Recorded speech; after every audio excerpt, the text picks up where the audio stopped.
Day 23 Wednesday, so IT Central just finished week 12. Here's what we did. Paired up, did Windows install, finalized the install, and worked on partitioning a drive. So, relatively sure we probably got these two done and maybe still working here a little bit. We reviewed virtualization in the cloud, took the Chapter 9 exam. A lot of labs in Chapter 11, so the teams, the people are paired up. You'll just accumulate all those labs together and turn in one document. Okay? There is some evaluations covering chapters 1 through 9. Now that we've finished this exam, we're looking at taking that the Wednesday before Thanksgiving, which is not next Wednesday, but the Wednesday after that. So, the Windows install. Check the defaults. There's places where you'll just English, US, so forth. We should have installed Windows Pro. Licensing we can just accept. We don't need to put in a license. We're only going to use it temporarily. Create an offline account. Everybody should create this one and eventually create one for class 2019. But this will be the one we'll use for the machines. Security questions. First school you attended, NIAC. Where you were born, everybody's put in Mason City. Where your parents were married, Mason City. Just make sure if you give a school answer, it's NIAC. If you give a city answer, it's one of those two. And make sure you select a question that is those. Okay. Installs after you get the Windows installed. Go ahead and install Chrome, Firefox, PuTTY, and WinSCP. Okay. Partitioning. That lab does a nice job. It talks about FAT32, NTFS. File allocation tables. You have a table that keeps track. These are hard drives. Keeps track of where the files are stored on the hard drive. We have circular tracks, and those are divided up into sectors, and groups those together. So we have a table that keeps track of that. There was actually, I think, a FAT16 or FAT8 or whatever they were used to be, and everything now is NTFS. I think Windows is moving to something else. Maybe not. I have to read up on that. Okay. We talked a little bit more about Chapter 9. And what does utilities have to do with it?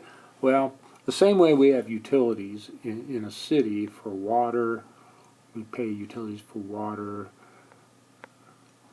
electricity, sewer,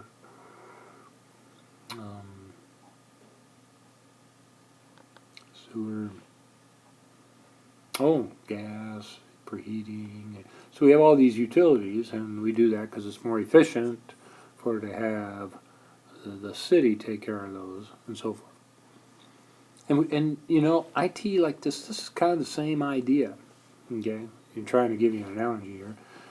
See, IT as a service, more or less, instead of you doing all these IT jobs, there's options out there where you can pay somebody to do those IT jobs, whatever they may be.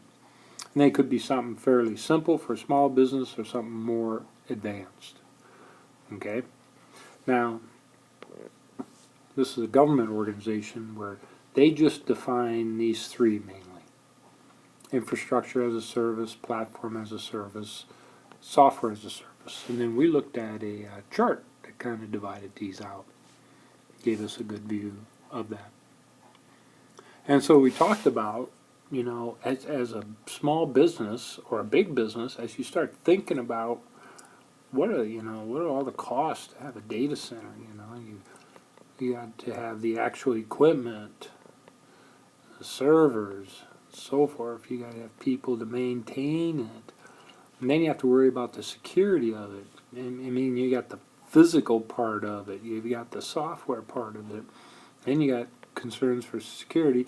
And then if you're communicating to the world, somehow you have to pay for the bandwidth, so that your data center can communicate out to the world. So there are a lot of options to look at, ways to manage this. Okay? And that's what we want to understand. We talked a little bit about private clouds, where we have a cloud and we know exactly who's in it. We have public clouds, everybody has access. We have a community cloud, where we design a certain community and people can all come in that are interested, that are tied to that community. We have hybrids, where some people they have some of the work in the cloud, some of it in a data center, or some combination of all these things. All right, I have one more term. Malware as a service. That's bad, right? So, we should go like this and put a line through it, but it's actually a term. People can go out and pay somebody to do ransomware to some particular poor business, and then the people that want it done, they'll pay this service to do it, and then they'll get their ransom money here, and they just have somebody in the middle. Yeah, it's crazy. I know. All right. Looking ahead, next week we finish the Chapter 11, all those labs. I think there's 26 of them, where we analyze and configure and look at Windows operating system. And then we'll do some prepping for the 1 through 9 test, and also get started on Linux and a few other Android, iOS, and so forth, looking at those before we finish up with security and IT professionalism. And then that'll be the year. All right, that's it. Let me know if you have questions.